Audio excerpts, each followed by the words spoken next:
दोस्तों, जनमंच पर एक बार फिर से आप सभी का स्वागत है। चौधरी चरण सिंह हरियाणा एग्रीकल्चर यूनिवर्सिटी हिसार की युवा वैज्ञानिक डॉक्टर दिव्या फोगाट की मौत के बाद से यूनिवर्सिटी के अंदर हो या बाहर हो, लोग डॉक्टर दिव्या के इंसाफ के लिए आवाज उठा रहे हैं। डॉक्टर दिव्या फोगाट के भाई विशाल फोगाट ने हरियाणा के राज्यपाल, हरियाणा महिला आयोग, चीफ सेक्रेटरी हरियाणा व एग्रीकल्चर कमिश्नर हरियाणा को शिकायत भेजकर सीबीआई से जांच करवाने की मांग की है। उनकी पूरी शिकायत आपको पढ़ाएं उससे पहले हम आपको अब तक किसने क्या कहा वो जरूर याद दिला देते हैं। हिसार शहर जो जिंदा लोगों का शहर है, यहाँ के लोग ये साबित भी कर रहे हैं।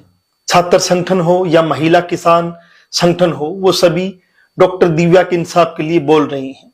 यहाँ से लोकसभा सांसद जयप्रकाश से लेकर सांसद कुमारी शैलजा, सांसद दीपेंद्र सिंह हुड्डा, इंडियन नेशनल लोकदल के नेता अभय सिंह चौटाला, सुनैना चौटाला डॉक्टर दिव्या के इंसाफ व भ्रष्ट तानाशाह यूनिवर्सिटी प्रशासन के खिलाफ बोल चुके हैं। यूनिवर्सिटी की तरफ से जो बयान आया वो बड़ा निराशाजनक और डॉक्टर दिव्या फोगाट के इंसाफ के खिलाफ वाला ही बयान था। यूनिवर्सिटी ने जो बयान दिया एक बार वो भी हम आपको दिखा देते हैं। यूनिवर्सिटी के कुल सचिव डॉक्टर पवन कुमार ने बयान जारी किया। कुछ लोग सांसदों को गुमराह करने की कोशिश कर रहे हैं। डॉक्टर दिव्या फोगाट लंबी बीमारी से ग्रस्त थी। उनके परिवार की तरफ से किसी तरह की कोई ऐसी बात या शिकायत नहीं आई है। यह सिर्फ कुछ लोग अपने निजी स्वार्थ और यूनिवर्सिटी का माहौल खराब करने के लिए ये सब कर रहे हैं। जो डॉक्टर दिव्या को इंसाफ के लिए लड़ रहे हैं उनके बारे में कुल सचिव ऐसा बयान दे रहे हैं। लेकिन जनमंच की सभी रिपोर्ट्स ने तथ्यों के साथ डॉक्टर दिव्या के साथ हुई नाइंसाफी को जनता के सामने रखा है। अब जो डॉक्टर दिव्या फोगाट के भाई विशाल फोगाट ने शिकायत भेजी है वो हम आपको दिखाना चाहेंगे। मैं विशाल फोगाट अत्यंत भारी मन से ये पत्र लिख रहा हूं ताकि आपके संज्ञान में मेरी बहन डॉक्टर दिव्या फोगाट की दुर्भाग्यपूर्ण एवं असामयिक मृत्यु को लाया जा सके। वह चौधरी चरण सिंह हरियाणा कृषि विश्वविद्यालय हिसार हरियाणा में सहायक वैज्ञानिक के रूप में कार्यरत थी। 27 अक्टूबर 2024 को गंभीर मानसिक तनाव और उनके वरिष्ठ डॉक्टर करमल मलिक और विश्वविद्यालय प्रशासन के कुछ अन्य सदस्यों द्वारा उत्पीड़न के कारण उनका निधन हो गया। उनकी दुखद मृत्यु के कारणों की तत्काल और निष्पक्ष जांच की आवश्यकता है।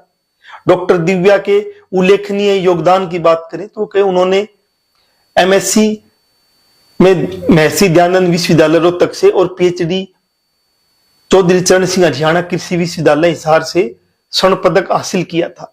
उन्होंने मात्र 6 वर्षों की सेवा में 5 गेहूं की किस्में विकसित की, जबकि आमतौर पर इसमें अधिक समय लगता है और वैज्ञानिकों के बारे में लिखते हुए कह रहे हैं। उनके शोध पत्र हर वर्ष 6 से अधिक नास रेटिंग के थे, जो वैज्ञानिक के लिए बड़ी उपलब्धि है। शिक्षण, शोध और विस्तार के क्षेत्रों में उन्होंने उत्कृष्ट प्रदर्शन किया। बावजूद इसके उन्हें मानसिक रूप से प्रताड़ित किया गया। अत्यंतिक दबाव और उत्पीड़न के बावजूद उन्होंने साहसपूर्वक अंतिम समय तक लड़ाई लड़ी। मुख्य चिंताओं के तौर पे वो लिखते हैं अपने पत्र में कि मानसिक उत्पीड़न और प्रतिकूल कार्य वातावरण होना जरूरी है। डॉक्टर करमल मलिक द्वारा अनावश्यक दबाव, अनुचित आलोचना और धमकियां दी गई। उन्हें अनावश्यक रूप से शो कॉज नोटिस दिया गया और अनुशासनात्मक कार्रवाई की धमकी दी गई। विश्वविद्यालय अधिकारियों की जो लापरवाही है उसके बारे में वो लिखते हैं कि डॉक्टर दिव्या द्वारा कई बार उच्च अधिकारियों को लिखित में अपनी समस्याएं बताई गई, लेकिन कोई कार्रवाई नहीं हुई। सीमेट जो एक इंटरनेशनल एजेंसी है, मेक्सिको से प्रशिक्षण हेतु चयन होने के बावजूद उन्हें अनुमति नहीं दी गई और किसी अन्य अयोग्य व्यक्ति को भेज दिया गया। भेजने का वो लिखते हैं भेज दिया गया। उनकी मृत्यु से सीधा संबंध अत्यधिक तनाव के कारण उनका स्वास्थ्य तेजी से गिर गया, जिससे उन्हें रक्तस्राव और ब्रेन हेमरेज हुआ, जिसके कारण उनका निधन हो गया। विशाल फोगाट ने सीबीआई जांच की मांग की है। उसमें वो लिखते हैं कि मानसिक उत्पीड़न और लापरवाही की निष्पक्ष जांच हेतु सीबीआई जांच शुरू की जाए, ऐसी वो मांग करते हैं। इसके साथ में ही वो प्रासंगिक दस्तावेजों की समीक्षा, उनकी छुट्टी आवेदन, पत्राचार और ईमेल्स की गहन जांच की जाए, ये भी उनकी मांग का हिस्सा है। जिम्मेदार व्यक्तियों की जवाबदेही तय हो, इसके लिए डॉक्टर करमल मलिक और अन्य संबंधित व्यक्तियों के खिलाफ कठोर कार्रवाई की जाए, वो साफ इस पत्र में लिखते हैं। सुरक्षित कार्य वातावरण सुनिश्चित यूनिवर्सिटी के अंदर किया जाए, इस पे चिंता जाहिर करते हुए लिखते हैं कि उत्पीड़न और मानसिक स्वास्थ्य से संबंधित नीतियों को सख्ती से लागू किया जाए। डॉक्टर दिव्या एक होनहार वैज्ञानिक थी जिनका जीवन अनावश्यक परिस्थितियों में ऐसे में समाप्त हो गया। उनकी मृत्यु व्यर्थ नहीं जानी चाहिए और उनके परिवार को न्याय मिलना चाहिए। हम आशा करते हैं कि आप इस मामले को गंभीरता से लेंगे और तत्काल हस्तक्षेप कर न्याय सुनिश्चित करेंगे। सादर विशाल फोगाट, डॉक्टर दिव्या फोगाट के भाई। ये लेटर, ये पत्र वो लिखते हैं। ये पत्र पढ़ने के बाद अब यूनिवर्सिटी प्रशासन जो बोल रहा था कि परिवार ने कोई शिकायत नहीं की है, अब शिकायत आ गई है, तो क्या डॉक्टर दिव्या को इंसाफ मिले, इसके लिए कुल सचिव पवन कुमार आवाज उठाएंगे?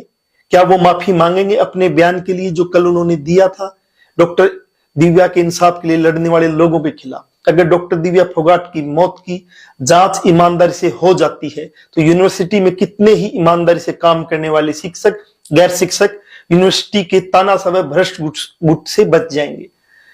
यूनिवर्सिटी की शिक्षक यूनियन जो शिक्षकों के लिए शिक्षा के संघर्ष करने के लिए बनी थी, लेकिन डॉक्टर दिव्या जब जीवित थी तो वो एक जगह लिखती है कि शिक्षक यूनियन की जनरल बॉडी मीटिंग बुला लो, ये हमारा अधिकार है। क्या शिक्षक यूनियन जनरल बॉडी की मीटिंग तब बुलाएगी जब कोई शिक्षक की मौत हो जाएगी? क्या मौत के बाद शिक्षक यूनियन जागेगी? डॉक्टर दिव्या फोगाट को जिन्होंने सबसे ज्यादा परेशान किया हुआ था, उनके बारे में भी वो लगातार लिखती रहती थी, जिसमें टीचिंग, कोबरा व बूढ़े यंग साइंटिस्ट के साथ साथ सुरक्षा मुख्य फोकस बिंदु में शामिल थे। यूनिवर्सिटी के शिक्षक इन नामों से प्रचलित है कि ये नाम किन के बारे में रखे गए हैं। फैसला आपको करना है। आप डॉक्टर दिव्या को इंसाफ दिलाने के लिए, यूनिवर्सिटी बचाने के लिए आवाज उठाओगे, बनोगे, या भ्रष्ट तानाशाह की आवाज बनोगे? जनमंच एक बार फिर हाजिर होगा नई स्टोरी के साथ। तब तक के लिए शुक्रिया।